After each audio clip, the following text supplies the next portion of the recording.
everybody just got to be tuned in and do their job. Mike Poole said it best after the loss to Syracuse. Everybody just do their job, and that's what we did. We just stuck to it the whole game. They went on a run. That's part of the game, and we held our composure. Was there any extra sense of urgency, maybe, given the fact you guys start up 0-1? You don't want to start up 0-2 in the league. Not really. We just stuck to our same principles. We had Bryce said that we got to protect our house, and that's what we keyed in on.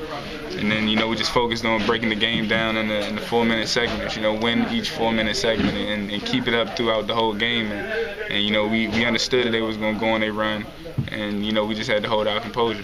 Wally, what does this tell you about the team, your team, what you guys can achieve when you put it together? Like you said, we have to put it together.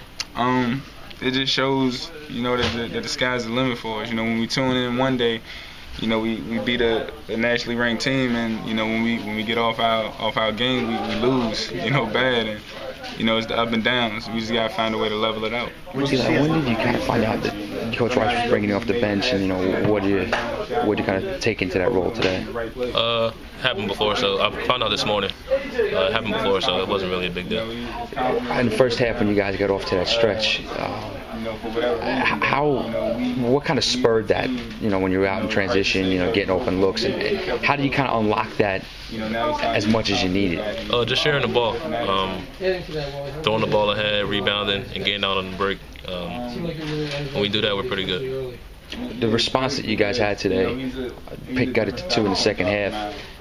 Was there any kind of nerves that, oh man, we might let another one slip away? Or was it really just more of a focus thing on getting it done? No, they're a good team, so they were going to make their run. But we came out a little sluggish in the beginning, like we usually do. We just have to pick that up sometimes. Is there any particular reason you guys can kind of pinpoint why that may have happened, the slow start to the second half? Maybe it's going hard in the layup lines after I don't know. How good does this win feel? You don't want to start 0-2 in the conference, and you got a tough road game at the Garden coming up. It's great. They're a great team. Our coaches, they prepped us pretty well, so it was a great win.